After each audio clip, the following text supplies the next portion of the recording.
Baik, pimpinan sidang. Sebelum ke teman-teman ya. Jadi penentuan korban ini sampai sekarang belum jelas, Pak ya. Ini yang selain tiga klasifikasi korban tersebut, Kejari Kota Bandung akan mengakomodir korban berdasarkan penetapan dan putusan pengadilan yang berkekuatan hukum tetap atau inkrah yang menyatakan dirinya sebagai korban ataupun penerima restitusi perkara DNA Pro, dan sampai saat ini belum ada. Penetapan pengadilan belum ada. Izin pimpinan sidang.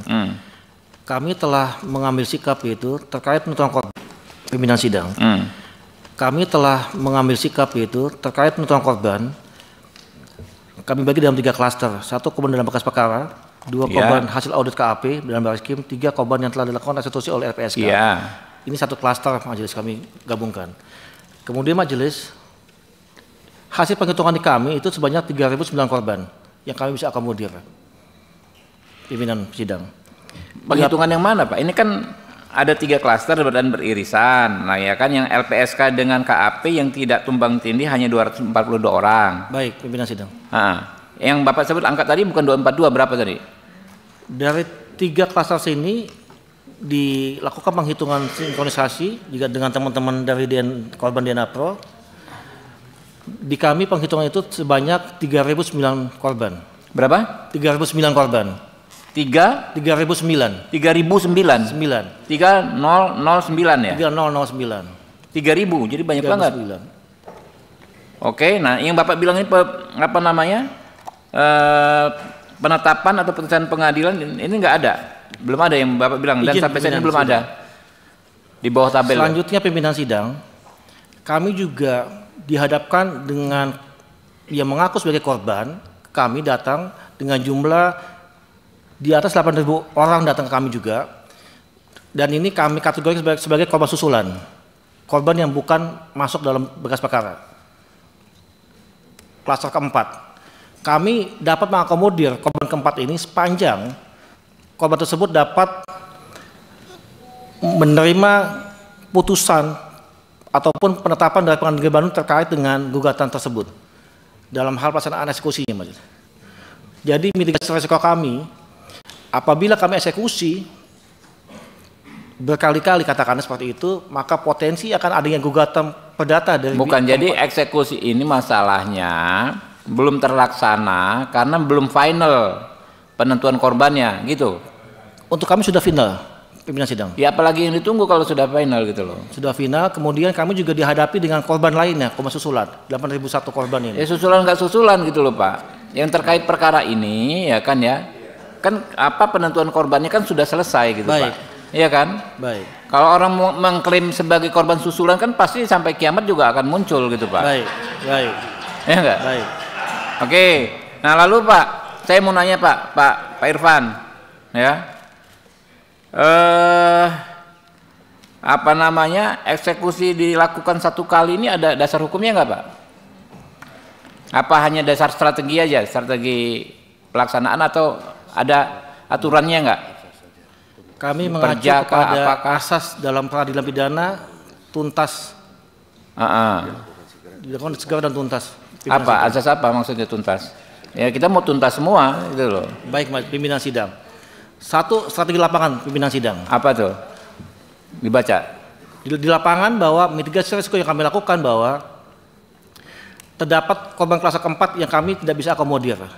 Namun apabila kami telah melaksanakan eksekusi terkait dengan barang bukti yang ada saat ini, maka potensi akan ada gugatan perdata itu besar sekali kepada pengadilan. Dia kembali ke masalah tadi, Pak. Ya, karena ya. Tapi dasar hukum bahwa eksekusi hanya dilaksanakan 1 kali itu tidak ada ya, Pak ya? Aturan hukum. Tidak ada. Aturan hukum yang spesifik. Bisa dimungkinkan majelis. Bisa dimungkinkan. Bukan mungkin ya. Saya menanya ada enggak gitu loh. Tidak ada. Ya. Enggak ada misalnya perja atau apa ya, enggak ada ya. Terkait pelaksanaan eksekusi pengembalian kerugian kepada korban, eksekusinya hanya sekali itu nggak ada gitu loh. Tidak ada, pimpinan. Jadi kalau situasinya memungkinkan bisa saja. Bisa dilaksanakan. Kalau situasinya memungkinkan. Ya saya pikir ya teman-teman ya, nanti kalau mau ngomong nggak apa-apa. Kalau ini awal dulu saya ngomong persoalannya ini adalah yang paling penting adalah lambatnya lelang, Pak. Karena lelang akhirnya menimbulkan kemendesakan dari kawan-kawan ini. lelangnya nggak tuntas-tuntas, jadi eksekusinya itu nggak dilaksanakan juga. Ya, kalau Bapak soal penentuan korban harusnya sudah selesai penentuan korban. Ini menurut saya Pak ya, penentuan korban sudah selesai. Kalau mau ditunggu-tunggu lagi yang susulan dan lain sebagainya, acuannya kan yang tadi putusan hakim dan lain sebagainya Pak. Sampai kapan nunggunya itu, sampai kapan? Baik. Kalau toh sudah terlelang sudah terlelang semua, ya kan ya. Mau nunggunya batasnya sampai kapan gitu loh. Ya kan? Baik. Tentu kan harus ada kejelasan. Nah, itu mungkin ya teman-teman, silakan Pak Rudi Lalo. Pak Rudal, yuk. Terima kasih Ketua, Pimpinan dan anggota DPR Komisi 3 yang saya hormati, Pak Kajari beserta jajaran dan pengadu dari asosiasi. Asosiasi berapa Pak?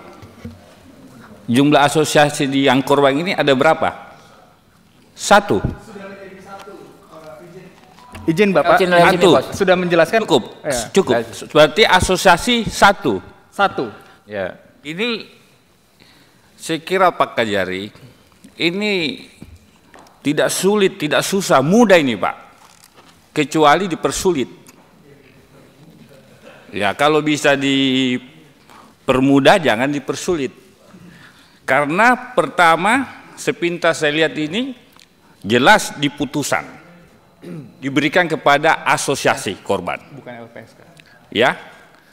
Di mana-mana Pak, yang namanya korban jangan diperdebatkan setelah putusan. Pasti sudah ditahu pada saat proses penyidikan Pak. Karena jaksa dalam proses persidangan pasti di dakwaan pasti ada di situ. Berapa korbannya? Karena dakwaan tidak boleh kabur Pak. Jadi sudah jelas. Nah sekarang pertanyaannya, perdebatannya, Pak Kajari yang saya hormati, tujuan hukum itu yang kita pelajari di bangku kuliah 3 Pak. Keadilan. Pertama, keadilan para korban. Ya, kemanfaatan, korban sudah minta haknya diberikan. Yang terakhir adalah kepastian hukumnya Pak. Ini kapan? Tiga-tiganya ini Pak, mereka menuntut haknya ini. Dan Bapak sebagai Kajari tahu posisinya sebagai jaksa pengacara negara. Ada warga negara minta haknya sebagai jaksa pengacara, kasih cepat haknya, jangan dipersulit, jangan diperlama. Karena itu pimpinan, ini kasus mudah sekali nih. Kalau memang berlarut-larut, panggil jaksa agung mudanya ke sini. Biar dipercepat sama Pak Kajari, jangan berlama-lama. Kita butuh komitmen, konsistensi agar kasus ini diberikan hak-haknya kepada yang berhak. Demikian pimpinan. Assalamualaikum warahmatullahi wabarakatuh. Oke, ada